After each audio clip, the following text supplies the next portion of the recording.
오늘 또 이렇게 수요 바이블 클래스에 오신 우리 하늘 가족 여러분 반갑고 반갑습니다. 우리 사랑하는 하늘 가족들과 함께 일주일에 한 번 우리 잠깐이지만 주님의 말씀, 특별히 제가 사랑하는 요한복음에 이렇게 귀를 기울이고 마음을 기울일 수 있어서 얼마나 좋은지 모릅니다. 제가 기도하고 오늘 또 수요 바이블 클래스 다섯 번째 시간 4주차 다섯 번째 시간 시작하도록 하겠습니다. 기도하겠습니다. 참 좋으신 아버지 하나님, 은혜를 감사합니다.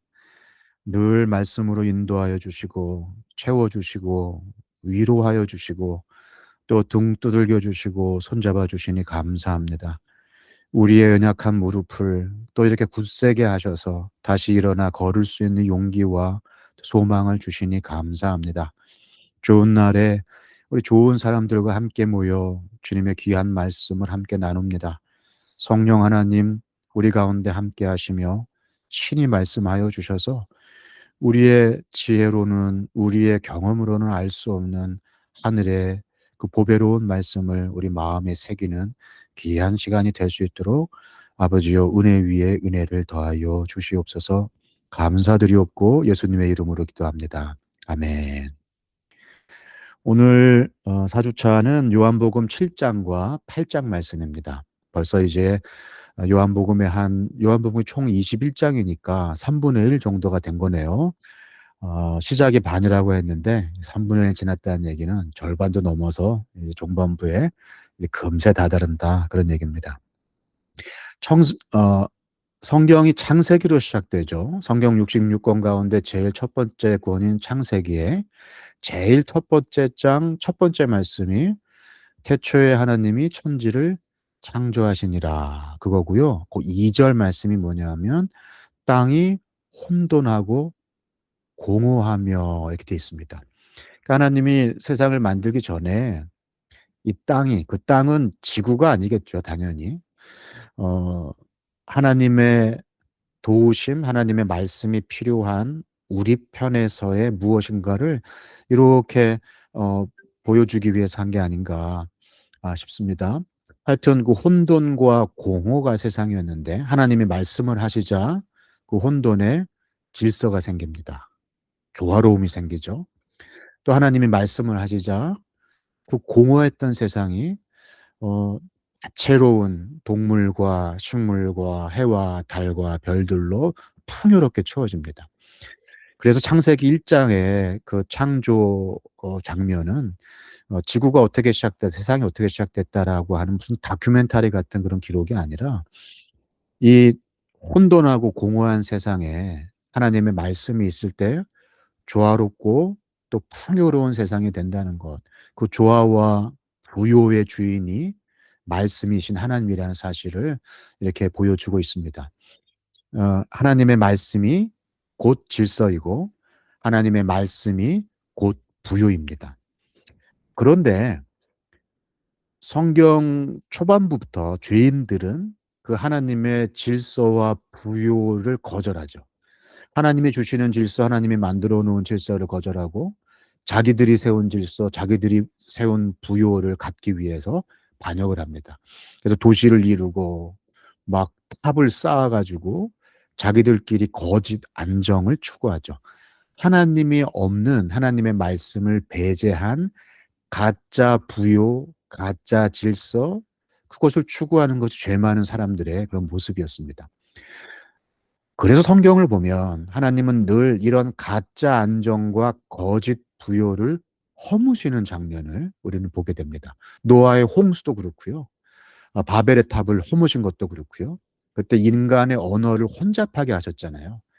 그게 바로 그렇게 혼란스럽게 하고 혼잡하게 하고 막 허무시고 파괴하는 것처럼 보이지만 그건 진짜 질서와 진짜 부요가 아니기 때문에 그렇게 허무심으로 진정한 질서와 진정한 풍요로 나아가는 길을 만드시는 모습을 우리 하나님의 역사를 통해서 우리가 보게 됩니다. 우리 7 장을 보면 예수님 때문에 생기는 혼란과 분열들이 보입니다. 이것도 똑같습니다. 그들이 가지고 있었던 가짜 질서, 가짜 부요를 그 잠들어 있었던 유대인 사회를 뒤흔들어 놓으시면서 진짜 질서와 진짜 부요를 주시려고 하는 예수님의 모습이 나옵니다. 그래서 이 소동이 어 특히 초막절을 중심으로 해서 일어나게 되는데, 이 초막절 혼란이라고 제가 이름을 붙인 7장 말씀을 통해서 소동이 일어나는데, 이 소동이 가장 가까운 사람, 즉 친형제들 사이에서 제일 먼저 이 소동이 시작됩니다. 오늘은 제가 성경책에 있는 성경 구절들을 조금씩 조금씩 읽으면서 함께 볼 거예요. 어 요한복음 7장 3절 말씀을 제가 읽어 드리겠습니다. 예수의 형제들이 예수께 말하였다. 형님은 여기에서 떠나 유대로 가셔서 거기에 있는 형님의 제자들도 형님이 하는 일을 보게 하십시오. 알려지기를 바라면서 숨어서 일하는 사람은 없습니다. 형님이 이런 일을 하는 바에는 자기를 세상에 드러내십시오. 그리고 괄호하고 예수의 형제들까지도 예수를 믿지 않았기 때문이다, 이렇게 되어 있습니다. 예수님으로 인해서 예수님의 친형제들 사이에서 작은 소동이 일어나는 것을 보게 됩니다. 초막절이 가까워오자 이제 예수님의 동생들이죠. 그들이 친형인 예수님께 집에 있지 말고 좀 유대로 가시라고, 거기에서 자신을 좀 드러내시라고 선동을 합니다. 막 부추깁니다. 마치 예수님이 사역을 시작하실 때 광야에서 시험을 받으셨던 것처럼, 그때 예수님을 시험했던 그 사단 마귀와 똑같은 말을 하는 거예요. "좀 당신을 좀 드러내십시오. 뭐 큰일 하실 분이 알려지기를 바라면서 이렇게 숨어서 이 깡촌에 있습니까? 이 깡촌에 있지 말고 서울 올라가서 여의도 앞에서 기적 한번 싹 보여주십시오. 사람들이 아마 껌뻑 죽을 겁니다, 예수님. 우리 형님 득이하셔야죠. 우리 형님 대권 잡으셔야죠. 우리 형님 서울 올라가세요." 막 그렇게 얘기한 거랑 똑같은 거예요. 근데 그들은 예수님을 믿질 않았잖아요. 예수도 믿지 않는 동생들이 믿지도 않으면서 마치 조롱하듯이 예수님을 시험하듯이 부추긴 것입니다. 이를 예수님은 너무 잘 알고 계셨죠. 그래서 예수님은 "내 때가 이르지 않았다. 내가 올라갈 때가 이르지 않았다. 나는 올라가지 않겠다." 이것도 약간의 어떻게 보면 언어 유희, 워드 플레이인데, "서울로 올라가지 않겠다." 그런 말처럼 들리지만, "내 때, 십자가의 때가 오지 않았다. 내가 죽고 부활할 때는 아직 오지 않았다." 그 얘기를 하신 것처럼 들리기도 합니다. 그런데 예수님은 결국 초막절을 지키기 위해서 예루살렘에 가십니다. 이건 자기를 높이기 위함이 아니라 사실은 예수님이 필요한 사람들, 예수님의 형제부터 시작해서 예수님을 꼭 만나야 되는 사람들을 만나기 위함이었죠. 이 초막절은 지금 예수님이 초막절을 지키러 올라가시잖아요. 이 초막절은 출애굽 당시 광야에서 텐트 치고 살았던 그 40년 그 광야 기간을 기억하기 위해서 지키는 절기입니다. 그래서 초막절이에요. 우리가 그때 그 메마른 땅에서 텐트 치고 살았는데, 구름 기둥, 불 기둥, 만나와 메추라기로 물 마시게 하고 먹이고 따뜻하게 하고 또 보호하시면서 우리를 인도하시면서 우리 하나님께서 우리를 광야에서 40년 동안 지켜 주시지 않았냐. 고 사건을 기억하기 위해서 지키는 절기입니다. 그 초막절 절기가 약 일 주일 동안 잔치가 열리는데, 이 잔치에 지금 이번에 잔치의 가장 중요한 화두가 뭐였냐면, 도대체 예수는 누구냐. 갈릴리에서 일어난 예수님의 사건들이, 예수님이 보여주셨던 기적, 예수님의 가르침들이 벌써 예루살렘에 이제 소문이 온 거예요. 사람들이 "도대체 그 양반은 누구냐? 도대체 그 사람은 누구냐?" 이 이야기를 가지고 이제 초막절 혼란이 이제 시작이 되는 거고요. 막 초막절에 예루살렘 전체가 막 들썩들썩했습니다. 이 잔치의 중요한 화두는 "예수란 과연 누구인가?" 그거였습니다. 제가 10 절부터 읽어 드릴게요. 10 절입니다. "그러나 예수의 형제들이 명절을 지키러 올라간 뒤에 예수께서도 아무도 모르게 올라가셨다. 명절에 유대 사람들이 예수를 찾으면서 물었다. 그 사람이 어디에 있소? 무리 가운데서는 예수를 두고 말들이 많았다. 더러는 그를 좋은 사람이라고 말하고 더러는 무리를 미혹하는 사람이라고 말하였다. 그러나 유대 사람들이 무서워서 예수에 대하여 드러내놓고 말하는 사람은 아무도 없었다." 드러내지는 않았지만 그들 가운데 엄청난 혼란이 있었다는 것입니다. 아, 이 와중에 절기가 이제 중간에 접어들자 혼란이 더 격해집니다. 우리 어 14절 15절 말씀을 제가 읽어 드릴게요. 명절이 중간에 접어들었을 즈음에, 그러니까 초막절 중간이죠. 일주일 가운데 중간 한 수요일쯤 됐나요? 예수께서 성전에 올라가서 가르치셨다. 유대 사람들이 놀라서 말하였다. 이 사람은 배우지도 않았는데 어떻게 저런 학식을 갖추었을까? 예수님께서 성전에 올라가서 가르치시자 유대인들 사이에 또 소란이 일어납니다. 혼란이 일어납니다. 갈릴리 깡촌에서 올라온 제대로 배우지도 않은 사람이 아주 학식 있게 말하는 것을 보고, 놀라운 통찰을 가지고 말하는 것을 보고 이 사람들이 놀라죠. 또 이 혼란이 이제는 예루살렘 사람들 가운데 퍼지기 시작합니다. 25절에서 26절 말씀을 제가 읽어 드릴게요. 예루살렘 사람들 가운데에서 몇 사람이 말하였다. 그들이 죽이려고 하는 이가 바로 이 사람이 아닙니까? 보십시오. 그가 드러내놓고 말하는데도 사람들이 그에게 아무 말도 못합니다. 지도자들은 정말로 이 사람을 그리스도로 알고 있는 것입니까? 어떤 이는 의심하고, 어떤 이는 반문하고, 또 어떤 이는 믿었다라고 얘기를 하고 있습니다. 예루살렘의 혼란이 점점 더 커갑니다. 이 혼란은 이제 대제사장과 바리새파 사람들 사이에도 퍼졌습니다. 32절 말씀은 제가 읽어 드릴게요. 무리가 예수를 두고 이런 말로 수군거리는 것을 바리새파 사람들이 들었다. 그래서 대제사장들과 바리새파 사람들은 예수를 잡으려고 성전 경비병들을 보냈다. 원래 대제사장하고요, 바리새파 사람들은 서로 친하지 않습니다. 이들은 서로 대결하는 그룹이에요. 대제사장은 친정부 사람이에요. 그러니까 요즘으로 치자면 여당 사람이에요. 바리새파 사람들은 반정부 사람입니다. 요즘으로 치자면 야당 사람이에요. 여당하고 야당이에요. 서로 어떻게 보면 앙숙이죠. 라이벌이죠. 그런데 그들이 이제 한 통속이 돼서 한 목소리로 예수님을 잡으려고 하는 겁니다.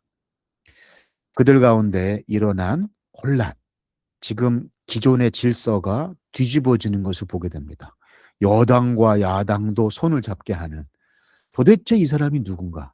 이 사람은 진짜 우리가 기다려왔던 메시아인가?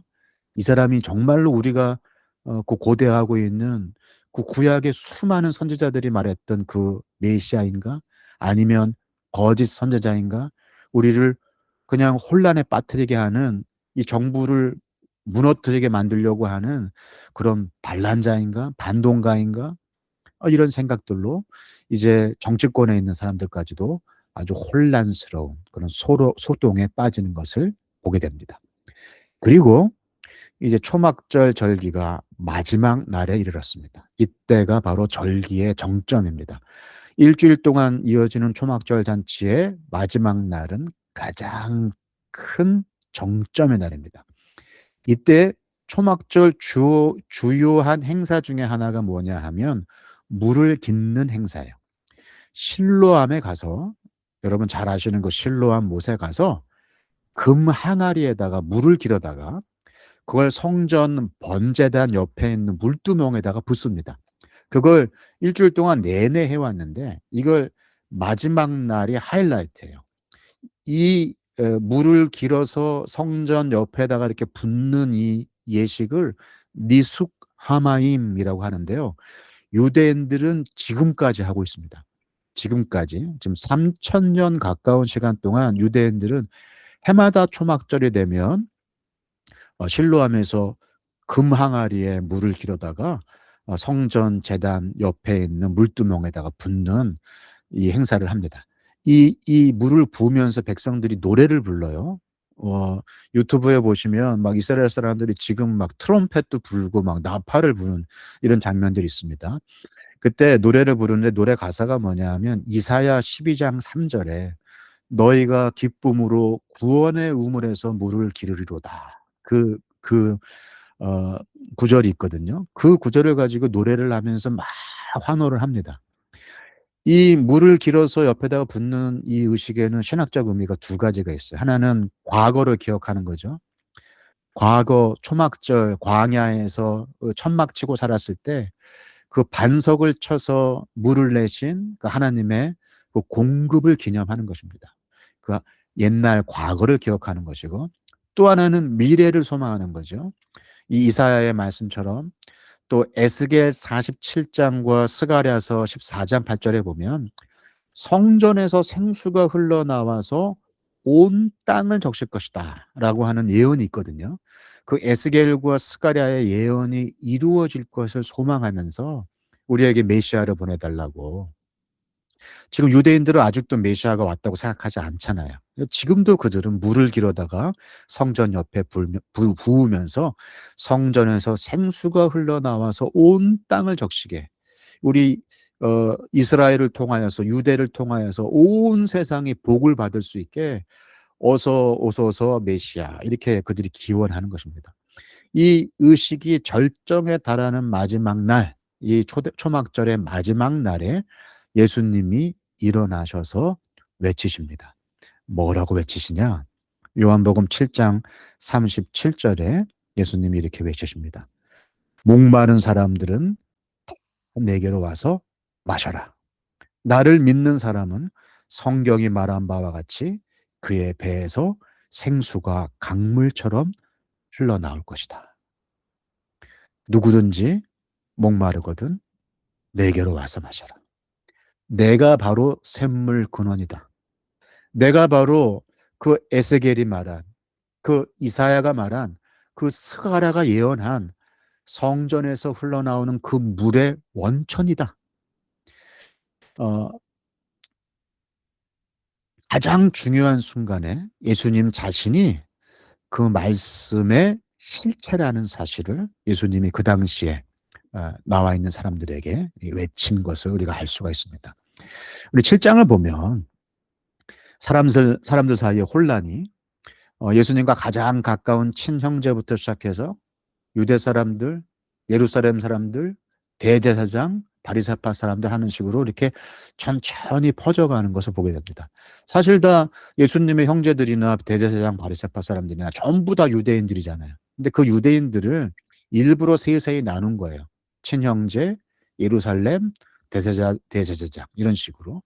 예수님 때문에 유대 공동체 안에 얼마나 혼란이 다양한 계층에서 다층적으로 일어나는지, 그 혼란과 분열과 소동이 얼마나 심각한 것이었는지를 지금 사도 요한은 7장을 통하여서 지금 보여주고 있는 것입니다. 여러 지역, 여러 계층, 여러 입장, 여러 계급에 있는 모든 사람들에게 예수님이 혼란을 일으키고 의문을 일으키고 그 사람들 마음속을 막 뒤집어 놔서 막 질문을 일으키고 궁금증을 일으키고 이렇게 하는 걸 보여주는 것입니다.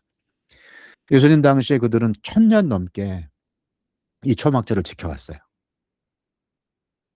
그 광야에서 백성의 생명을 지켜주셨던 그 샘물, 그동안 별 생각 없이 똑같은 방식으로 똑같이 기념해 온, 그래서 니숙 하마임이라고 얘기를 하면서 맨날 물 길어다가 붓긴 하지만 그걸 1000년 동안 이어왔으니 이 사람들이 그냥 늘 하던 대로, 그냥 늘 보던 대로 아무런 감동도 없고 별 생각도 없고 그냥 마음속에 잔잔하죠.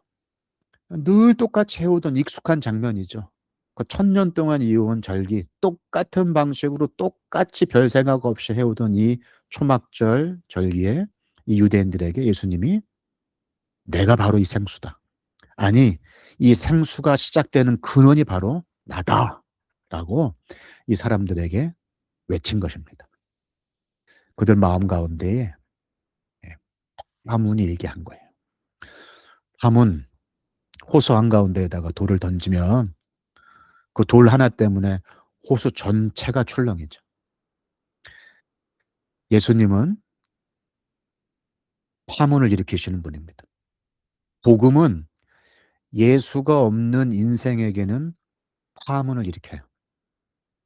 무의미하게 반복되어 온 삶, 별 생각 없이 지내오는 삶, 죽지 못해 그냥 사는 삶의 파문을 일으킵니다. 무의미하게 반복해온 절기가 아니라 그 절기가 가리키고 있는, 그 절기가 기념하고, 그 절기가 그 손가락질하고 있는, 그 손으로 가리키고 있는 그 진짜 의미에 대해서 생각하게 만들고 질문하게 만드는, 그것이 바로 복음의 힘이고 예수님의 힘이었습니다. 저는 그것이 복음이 우리에게 던지는 질문이고 우리 마음 가운데 일게 하는 소란이고, 그래서 거룩한 혼란이다라고 생각을 합니다. 저는 요즘 그런데 그런 혼란이 우리 가운데 있는가, 그런 소란이 우리 가운데 있는가를 자주 반문합니다. 특히 저는 요즘 설교에 대해서 자주 반문을 합니다. 지금 수많은 설교를 하죠. 보통의 담임 목회자들은 일주일에 7번에서 9번의 설교를 합니다. 인터넷에 들어가 보면 뭐 매일매일 수십 편, 수백 편, 수만 편의 설교가 올라옵니다. 일주일에도 여러 번 예배를 드립니다. 근데 그런 설교가, 지금의 선포적인 설교가 과연 사람들에게 사문이 일게 하는지 저는 스스로에게 묻습니다.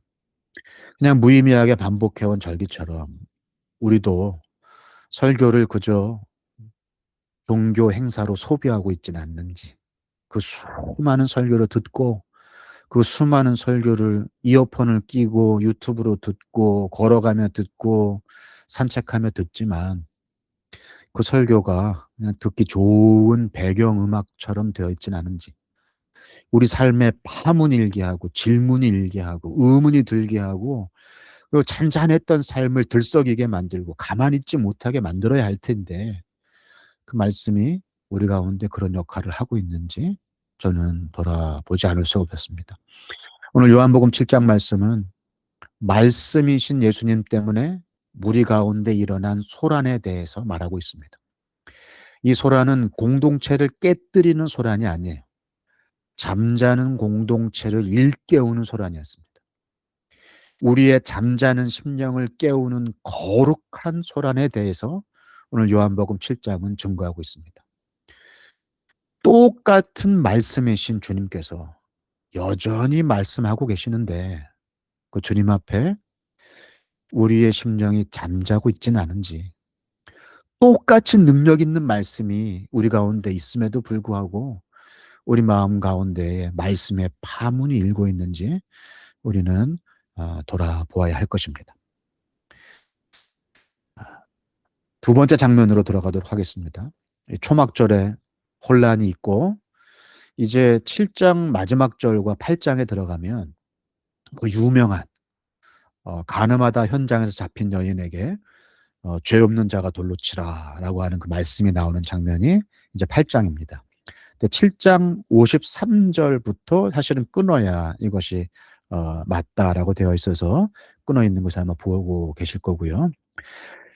가늠하다가 현장에서 잡힌 여인을 율법학자와 바리새파 사람들, 그들이 잡아가지고 예수님 앞으로 일부러 끌고 옵니다. 그래서 뭐라고 말하면 예수님 어떻게 할까요? 하고 묻습니다. 율법에 정통한 사람들이 율법학자잖아요. 어떻게 해야 하는지 누구보다도 잘 아는 사람들 아니겠습니까? 그리고 그 율법을 정말 잘 지킨다고 하는 사람들이 바리새파 사람들이잖아요.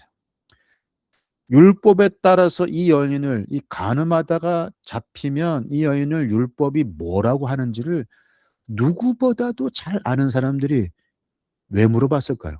몰라서 데리고 왔겠습니까? 예수님을 시험하기 위함이에요. 만약 예수님이 사형에 처하십시오. 율법대로. 그렇게 하면 이건 로마법에 저촉됩니다. 로마의 권위에 도전하는 결과가 되는 거예요. 로마법은요, 피지배 국가가 자기 마음대로 사형을 집행 못하도록 합니다. 사형을 집행할 정도로 큰 죄는 꼭 로마의 법을 가지고 로마에서 파견한 사람이 이 집행을 판결을 내리도록 돼 있어요. 그러니까 예수님이 죽이라 마라 할 수 없는 거예요. 게다가 로마법에는요, 간음죄는 사형을 허용하지 않습니다. 그렇다고 예수님이 "죽이지 마라. 로마법에 그런 거 안 된다."라고 얘기를 하면 그건 모세의 율법에 저촉됩니다. 신명기 22 장하고 레위기 20 장에 보면 간음한 사람은 돌로 쳐 죽이라고 그랬어요. 예수님이 죽이지 말라고 하면 그건 모세의 율법, 이스라엘의 근간이잖아요. 여호와를 따르는 이 백성들의 삶의 근간인 율법을 어기는 거예요. 이러지도 저러지도 못하는 상황, 그런 상황을 만들어 놓고 이 율법학자들과 바리새파 사람들이 일부러 그 여인을 데리고 와서 예수님한테 "어떻게 할까요?"라고 묻는 겁니다. 예수님은 그들의 그 의도를 모르실 리가 없죠. 게다가 그들의 위선까지도 고발하십니다. 율법에 따르면 간음하다가 걸렸으면 그게 남자든 여자든 다 돌로 쳐 죽이라고 그랬어요. 그런데 지금 현장에서 잡혔잖아요. 현장에서 잡혔다는 얘기는 남자와 여자가 있었다는 얘기예요. 근데 지금 누구만 데리고 왔습니까? 여자만 데리고 왔어요. 남자는 없어요. 그들의 법 적용이 선택적이었습니다. 자기들 입맛에 맞게 고무줄처럼 적용했어요. 그러면서 예수님한테는 아주 냉혹한 판단의 상황을 떠맡긴 겁니다. 함정이죠. 그 광야에서 시험한 사단처럼. 좀 서울로 올라가시라고 어 형인 예수님을 이렇게 부추겼던 친동생들처럼 예수님을 올무에 잡으려고 하는 시험이었습니다. 함정이었습니다. 이때 유명한 말씀을 주님께서 하십니다. "죄 없는 자가 먼저 돌을 던지라." 이 문제의 핵심을 찌른 거예요. "너희들이 더 큰 죄를 짓고 있진 않느냐? 너희들은 용서받아야 할 죄가 없느냐? 너희들은 구원도 긍휼도 필요 없는 그런 사람이더냐? 너희들 어떻게 그런 위선으로 이 사람에게 돌을 던질 수 있느냐?" 그들의 위선을 드러내시고 예수님은 여인에게 "다시는 죄를 짓지 말라."고 이 여인에 대한 심판을 연기하시고 긍휼을 보여주십니다.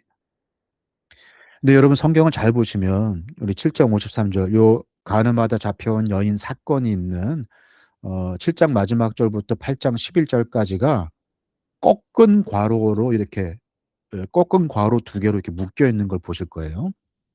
성경을 보시다가 이렇게 꺾은 괄호로 묶여 있는 본문을 보시면 이건 성경에 무시하지 못할 성경에 사본들이 많이 있지 않습니까? 우리 성경은 원본이 없어요.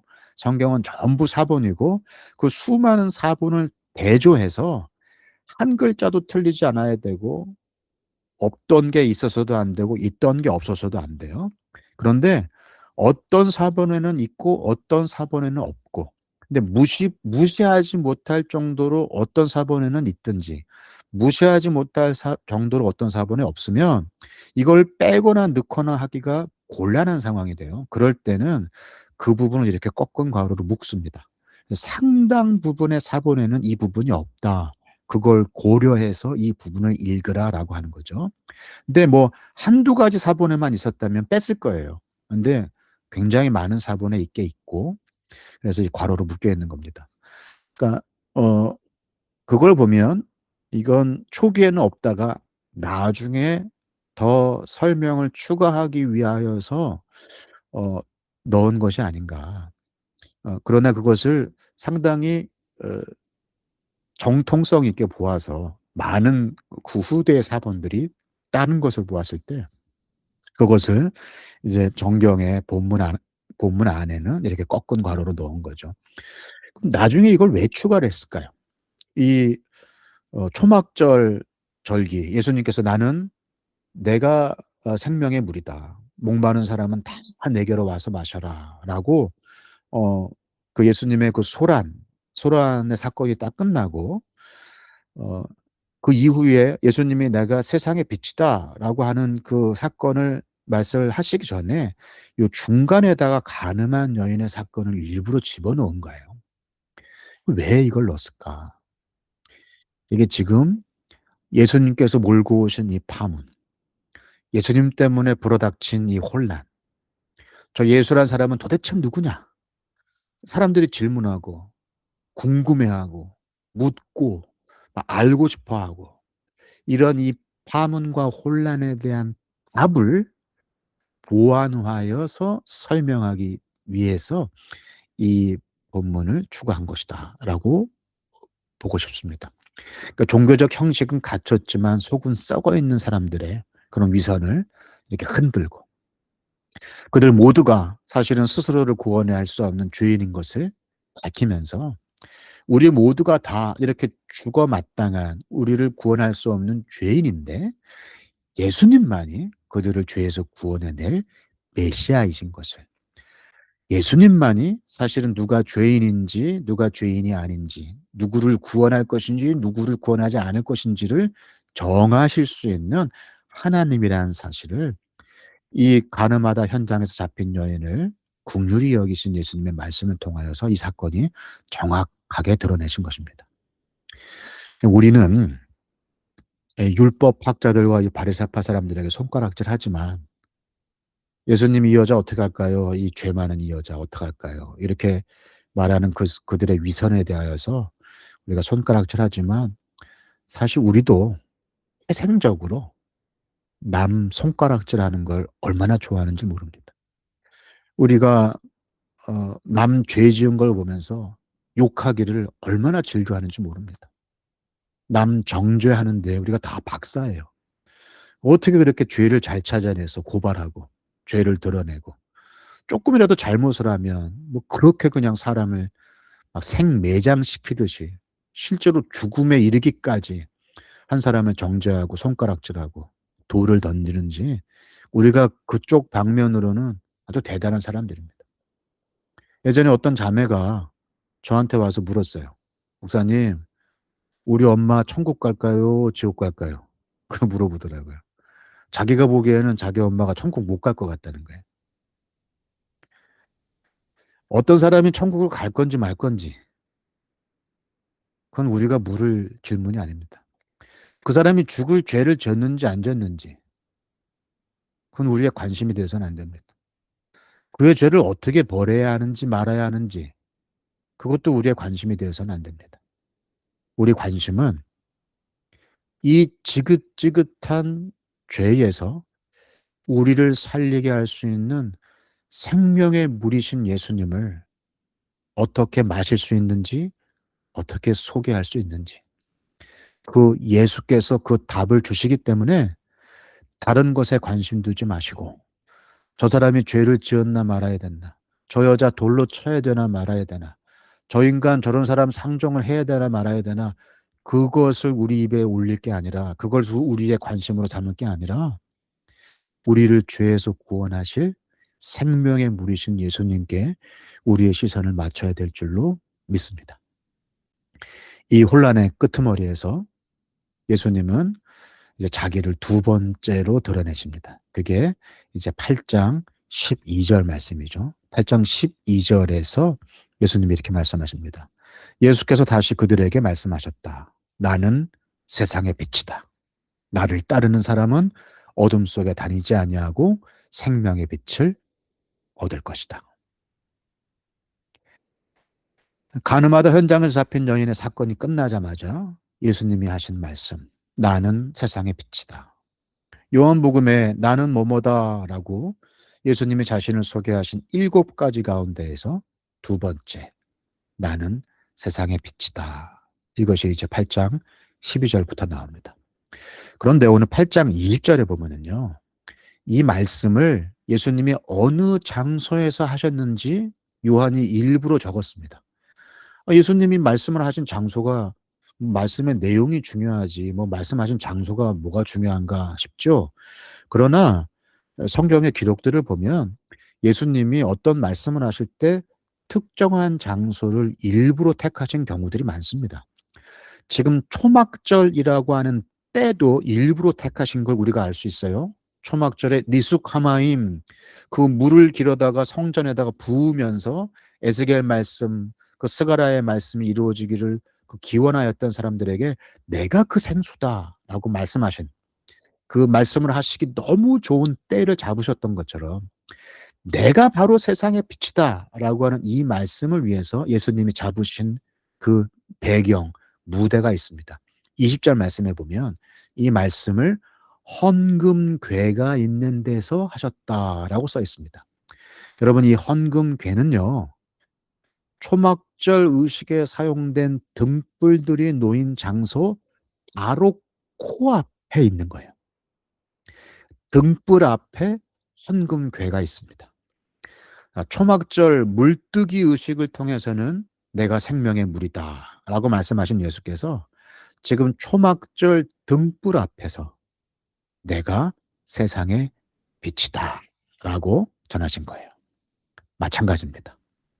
너희들이 절기를 지키고 의식을 지키고 막 물을 깃고 막 물을 뿌리고 막 촛불을 켜고 횃불을 켜는데 이게 무슨 의미인지 아느냐? 이게 누굴 가리키는지 아느냐? 이 모든 것이 가리키고 있는 그 실체, 너희들이 그토록 보고 싶어하는 그 실체가 바로 나 예수 그리스도다 라고 예수님께서 자신을 이제는 정확하게 사람들에게 드러내기 시작하시는 것입니다. 초막절 혼란의 그 말미, 초막절이 끝나는 그 마지막 날에 예수님은 자신을 생명의 빛이다라고 소개를 하셨습니다. 근데 하도 많은 그 예수님의 모습, 예수님을 소개할 수 있는 많은 키워드 가운데에서 왜 하필 예수님은 자신을 생명의 빛이라고 소개를 하셨을까요? 사실 사도 요한은 요한복음을 시작하면서 처음부터 예수님을 그렇게 소개했습니다. 예수님이 로고스라고, 예수님이 생명의 빛이라고 이미 선언했습니다. 말씀이신 예수님이 이 땅에 오셨다. 빛으로 오셨다. 그러나 세상은 어둠이어서 빛을 싫어했다라고 요한은 이미 요한복음 1장에서 얘기를 했습니다. 요한복음 1장에 사실 요한복음 전체 이야기가 담겨 있다는 사실을 우리가 처음에 보았죠. 지금 내가 생명의 빛이다라고 선언하신 이 예수님의 말씀은 빛으로 오신 예수님을 거절하고 빛으로 오신 예수님을 싫어하고 빛으로 오신 예수님을 대적하는 그 어둠의 사람들에게 던진 경고이기도 합니다. 그래서 예수님이 8장 21절부터 30절까지 뭐라고 말씀하시냐면 내가 가는 곳에 너희는 오지 못할 것이다. 이건 경고죠. 원래 빛은 길을 안내하는 거잖아요.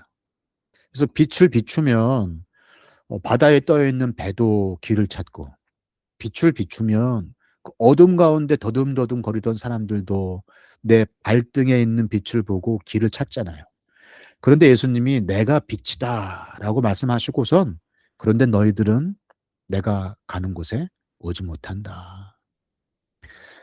그들의 부지, 말씀이신 로고스이신 예수님을 못 알아보고 생명의 물이신 예수님을 못 알아보고 빛이신 예수님을 못 알아보는 죄가 그들의 눈을 가리우고 죄가 그들의 귀를 가리워서 그들이 예수님을 알지 못하도록 하는 그 죄 때문에 생겨난 그 무지가 빛 대신 예수님을 못 보게 하는 것이다 라고 예수님 말씀하시는 것입니다. 그래서 예수님은 이렇게 말씀하셨습니다. 8장 31절과 32절 말씀을 제가 읽어드리겠습니다. 예수께서 자기를 믿은 유대 사람들에게 말씀하셨다. 너희가 나의 말에 머물러 있으면 너희는 참으로 나의 제자들이다. 그리고 너희는 진리를 알게 될 것이며 진리가 너희를 자유롭게 할 것이다. 진리가 너희를 자유케 하리라. 신촌에 대학교가 많은데 거기 연세대가 있죠. 연세대가 그 선교사님이 세우신 미션 스쿨이잖아요. 연희 전문대와 세브란스 병원 선교사님이 세우시면서 그 연세대학교가 세워진 그 말씀, 연세대학교의 그 건교 기초되는 말씀이 바로 요한복음 8장 32절 말씀입니다. 그래서 연세대에 가보면 진리가 너희를 자유케 하리라라고 하는 이 말씀이 이렇게 큰 돌에 새겨져 있는 것을 볼 수가 있습니다. 존스 홉킨스 대학도 이 말씀에 기초해서 교훈으로 학교가 세워졌고요. 우리나라에도 상당히 많은, 제가 알기로는 적어도 8개 이상의 학교가 이 말씀이 교훈이고, 또 전 세계의 많은 유명 대학들도 이 말씀이 세워져 있습니다.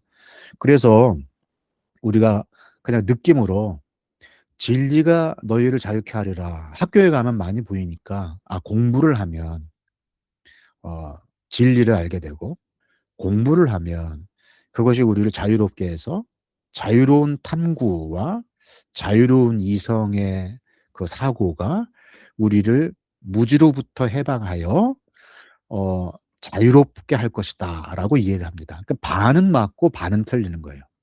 예수님께서 어 "너희가 나의 말에 머물면 너희는 내 제자고 진리를 알게 되면 자유롭게 된다는 말씀은 진리 자체이신 예수님을 알게 되면, 그러니까 진리라는 것이 어떤 지식이나 아니면 어떤 명제를 얘기하는 것이 아니라, 그러니까 글자나 글의 내용을 얘기하는 것이 아니라, 이론을 얘기하는 것이 아니라 진리는 예수님이에요. 그러니까 예수님을 알고 예수님 안에 거하게 되면 자유하게 된다는 것입니다. 우리는 착각을 하죠. 내 마음대로 할 수 있는 게 자유다. 그렇지 않습니다. 여러분, 내 마음대로 하는 게 죄라고 창세기 3 장에 분명히 말하고 있습니다. 우리는 마음대로 할 수 없습니다. 하나님이 그어 놓으신 선 안에서 마음껏 하라고 했어요. 동산에 모든 것 다 따라 먹어도 된다. 근데 선악을 알게 하는 이것만은 먹지 말아라. 그 하나님이 못하게 하신 게 아니라 범주를 그어 놓으신 거예요. 선을 그어 놓은 거예요. 하나님이 선을 그으시고 그 선을 지키는 게 인간이다. 나는 하나님이고 너희는 피조물이야. 이걸 지킬 때 우리는 자유로울 수 있습니다. 그러나 우리가 그 선을 넘을 때, 내 마음대로 할 때 우리는 죄의 노예가 되는 거예요. 내 마음대로 하는 것 같지만 사실은 죄의 노예가 돼서 죄가 시키는 대로 욕망을 따라 사는 것입니다. 죄의 사슬에 얽매여 있는 거예요. 사냥꾼의 올무에 잡힌 새처럼 벗어날 수 없는 죄에 갇혀서 죄가 시키는 대로 살 수밖에 없는 것이 우리 죄 지은 인간의 운명이었습니다. 그러나 우리가 진리를 알게 되면, 다시 말하면 진리의 출발이고 완성이신 예수님을 알게 되면 자유가 생겨요. 무슨 자유? 죄를 짓지 않을 수 있는 자유. 죄를 알아보는 시각, 죄를 거절할 수 있는 힘이 생겨요. 그때부터는. 예수님을 알면 죄를 거절할 수 있는 자유가 우리에게 주어집니다. 무엇이 죄고 무엇이 주님이 기뻐하시는 삶인 줄을 구별할 줄 알게 되고, 기특하게도 죄를 거절하고 선을 선택할 수 있는 용기가 생기는 거예요. 그게 바로 참 자유입니다. 욕망대로 살지 않고 주님 뜻에 따라 살 용기를 가슴히 내어보는 것. 그것이 바로 참 자유를 누리는 믿음의 백성의 삶인 줄 여러분 믿으시길 바랍니다. 결국 7장과 8장은 그 생명의 물이시고 세상의 빛이신 예수님. 어, 물기로다가 제단에 붓는 게 우리가 지켜야 될 그 절기의 진짜 의미가 아니라 생명의 물이신 그리스도를 알아보는 것이어야 돼요. 이렇게 횃불 켜고 그 안에서 헌금 괴 놓고 절기를 7일 동안 축제처럼 즐기는 게 아니라 늘 반복하지만 아무런 변화도 없이 또 한 해 그냥 지나가는 절기가 아니라 그 절기의 실체이신 생명의 빛이신 예수님을 이제는 더 이상 어둠으로 거절하거나 완목하거나 등 돌리지 말고 그 빛 대신 예수님 앞으로 나오라고 하는 위대한 초청이 오늘 7장과 8장 가운데 있는 것입니다. 그 위대한 초청, 생명의 물이신 예수님, 세상의 빛이신 예수님이라고 하는 그 초막절의 그 위대한 상징 두 가지의 실체이신 예수님에 대한 소개 가운데에다가 가늠하다가 현장에서 잡힌 여인의 사건을 집어넣으면서 사실은 우리가 다 이 여인과 같은 사람이다. 누가 돌을 들어 이 여인을 칠 수 있겠느냐?" 라고 하면서 사실은 "우리가 다 이 여인과 같지 않느냐. 우리는 다 온갖 죄를 짓다가 그 자리에서 현장에서 잡힌다면 사람들 앞에 예수님 앞에 눈을 뜰 수 없는 얼굴을 들 수 없는 면목이 없는 그런 죄인 아니냐. 누구는 들킨 죄인이고 우리는 들키지 않은 죄인일 뿐이고 누구는 드러난 죄이고 우리는 드러나지 않은 죄일 뿐이지 우리는 다 이 여인과 같은 사람이다." 죽어 마땅한 우리를 예수님께서 심판을 연기하시고 누가 서로서로 죄인이라고 손가락질하지 말라고 하시면서 그 심판을 연기하시고 긍휼을 베푸시는 예수님의 모습을 보이면서 생명의 물이요 세상에 비치신 예수님 앞으로 이제 성큼 나오라고 하는 그런 위대한 초청을 7 장과 8 장에서 하는 것입니다.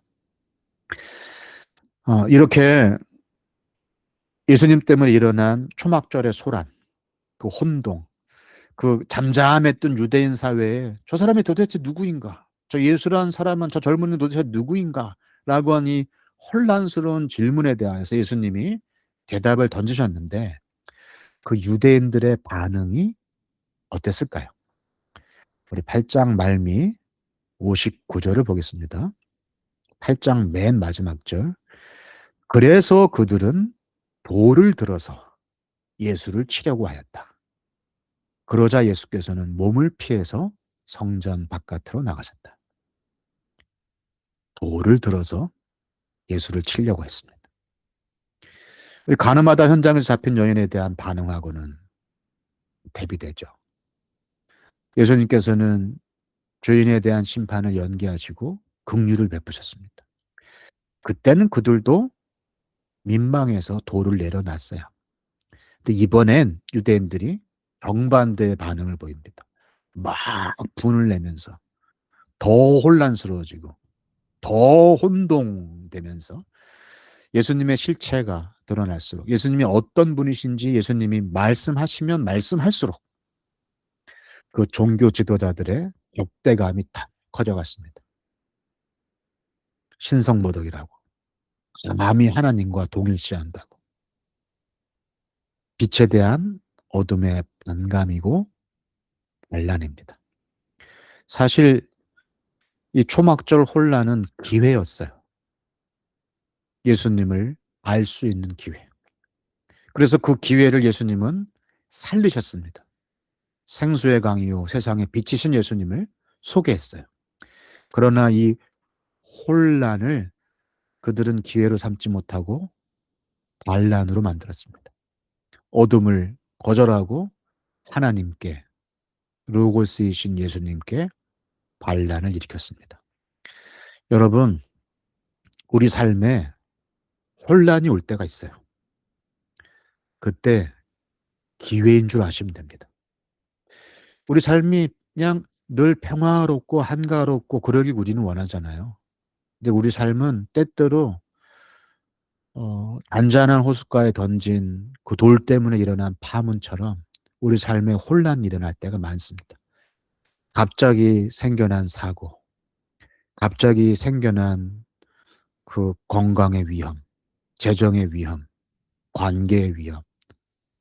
그 혼란스러운 때가 오면 우리들 마음속에 무엇인가가 일어납니다. 뭐가 일어나죠? 질문이 일어나요. '하나님 왜 이러십니까? 하나님 살아계십니까? 하나님 나한테 왜 이러십니까? 어떻게 내 인생에 이런 일이 일어날 수 있습니까?' 우리는 욥처럼 질문합니다. 혼란스러워합니다. 그런데 그때가 혼란이 오히려 기회입니다. 진짜 하나님이 누구신지, 진짜 믿음이 무엇인지를 알고 배울 수 있는 기회가 그 혼란의 때에 온다는 사실을 여러분 믿으시길 바랍니다. 지금도 예수님은 세상 가운데 혼란을 일으키십니다. 예수님 때문에 일어나는 세상의 혼란이 있습니다. 지금도 예수님은 예수님이 누구인지, 교회가 무엇인지, 하나님이 누구신지를 묻습니다. 어떤 사람은 믿지도 않으면서 비아냥거리면서 묻습니다. 어떤 사람은 아예 등을 지고 돌을 들어서 쳐 죽일 자세로 묻습니다. 그러나 혼란 가운데에서 또 어떤 사람은 믿음으로 반응하기도 합니다. 오늘 어 그 7장 후반부에 보면은요. 막 그 바리새파 사람들하고 막 어 사 성전 사람들이 예수님에 대하여서 막 이렇게 얘기를 할 때 7장 50 절에 보면 니고데모가 나옵니다. 그때 밤에 찾아와 가지고 예수님한테 어 물었던 그 사람. "다시 태어나야 한다."라고 오해했던 그 사람. 그 니고데모가 막 예수님을 거두는 식으로 말을 합니다.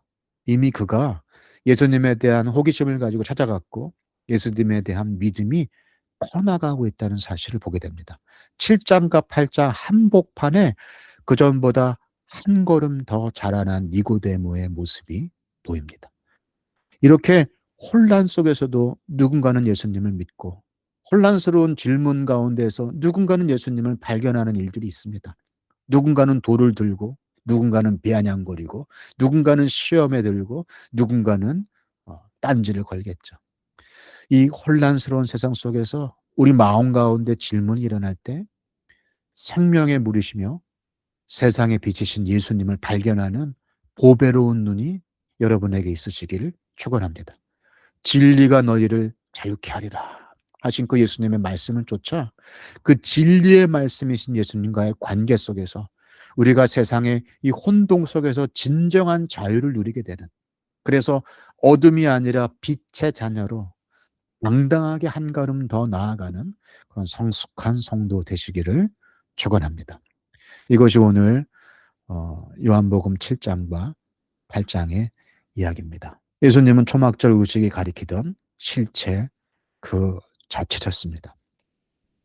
우리 잠깐 오늘 요한복음 7 장과 8 장을 다시 한번 돌이켜 보면서 잠시 눈을 감고 묵상하도록 하겠습니다. 여러분 마음 가운데 가장 크게 일어나는 파문은 무엇인가요? 여러분 마음 가운데 가장 큰 도전은 무엇인가요? 우리 그것을 잠깐 묵상하면서 우리 한 30초 정도만 기도하도록 하겠습니다. 기도하겠습니다.